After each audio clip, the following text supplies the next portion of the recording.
ఈరోజు ఈ స్టూడియో ప్రారంభోత్సవానికి వచ్చేసినటువంటి బంధుమిత్రులు, శ్రేయోభిలాషులందరికీ నమస్కారం. రమ్మని చెప్పేసి అడిగిన వెంటనే, సమాచారం అందించిన వెంటనే నా మాటను గౌరవించి ఈ కార్యక్రమానికి హాజరైనందుకు ధన్యవాదాలు కూడా. అయితే ఈ స్టూడియో పెట్టే వెనకాల ఉన్నటువంటి ఉద్దేశం ఏదో లాభాపేక్ష కోసమో లేకపోతే మరొకటి కాదు. నేను 3-4 సంవత్సరాల క్రితం అనుకోకుండా ఒక ఆశయంతో ఉంటాం. అది నెరవేరుతుందా లేదా అనే అనుమానంలో ఉండటం వల్ల దానికి మార్గం ఏంటిది అని వెతుకుతుండగా యూట్యూబ్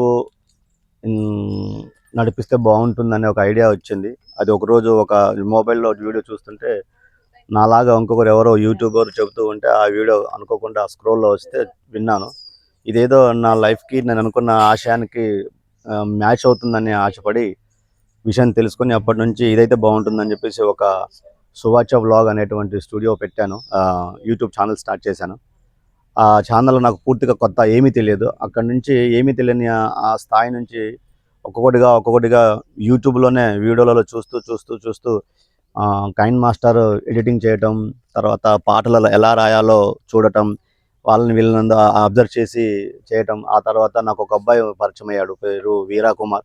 అతని ద్వారా మోహన్ అనే అతను పరిచయం అయ్యాడు. వీళ్ళ ద్వారా పరిచయం అయిన తర్వాత మోహన్ నాకు కిరణ్ కుమార్, మ్యూజిక్ డైరెక్టర్ మహబాద్, అది ఒకటి దగ్గర తన స్టూడియోకి తీసుకెళ్ళి పరిచయం చేశాడు. అది మొదటి పాట. వారి స్టూడియోకి వెళ్ళడం, వారి ద్వారా అక్కడి నుంచి ఒక్కొక్కటి నేర్చుకుంటూ, ఆ రోజు నేను స్వయంగా చెప్పాను, నాకేమీ తెలియదు, నేను జీరో నాలెడ్జ్, ఎల్కేజీ స్టూడెంట్ని, మీరు ఎలా చెబితే అలాగని నన్ను అన్నాను. వాళ్ళు వాళ్ళ వంతు సహాయం చేశారు. నా పరిశీలనలో కొంత నేర్చుకుంటే అట్లా ఇది కాదు, ఇట్లా కాదని చెప్పేసి కొత్త ఛానల్ పెడితే బాగుంటుందనేసి కొత్త ఛానల్ పెట్టమన్నారు అందరూ. కొత్త ఛానల్ టైటా అమ్యూజ్ అనే పేరుతో ఒక కొత్త ఛానల్ స్టార్ట్ చేశాను. అలా ఆ క్రమంలో చైతన్య మన కిరణ్ దగ్గర పనిచేస్తున్నాడు, అతనికి అసిస్టెంట్గా. అలా నాకు టైటా ఛానల్ అనే సలహా వీళ్ళే, ఈ మిత్రులే ఇచ్చారు. అలా టైటా ఛానల్ సువాచ వ్లాగ్ అసలే ఏమీ సక్సెస్ కాలేదు. అసలు సగం 50% కూడా మానిటైజేషన్కి అర్హత సాధించలేదు. ఆ తర్వాత టైటా అమ్యూజ్ 6 నెలల్లోనే వీళ్ళ యొక్క సలహా సూచనలు ఏమో మొత్తానికైతే వాళ్ళ ఆలోచనలను గౌరవించడం వల్ల టైటా అమ్యూజ్ 6 నెలల్లో మానిటైజేషన్ అయింది.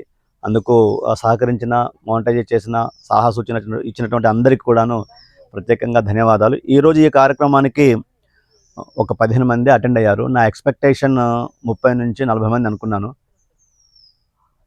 నేరుగా ఈరోజు ఈ కార్యక్రమానికి వచ్చి సహకరించకపోయినా ఈ వీడియో ద్వారా అయినా ఇక్కడ జరిగినటువంటి నా భావాన్ని కావచ్చు, ఇక్కడ జరిగిన కార్యక్రమాన్ని తెలుసుకొని మీ వంతు సలహా సూచనలు ఎప్పటికీ అందిస్తారని, ఇందులో సక్సెస్ అవ్వడానికి కావాల్సినటువంటి సహాయ సహకారాలు కూడా అందిస్తారని ఆశపడుతున్నాను.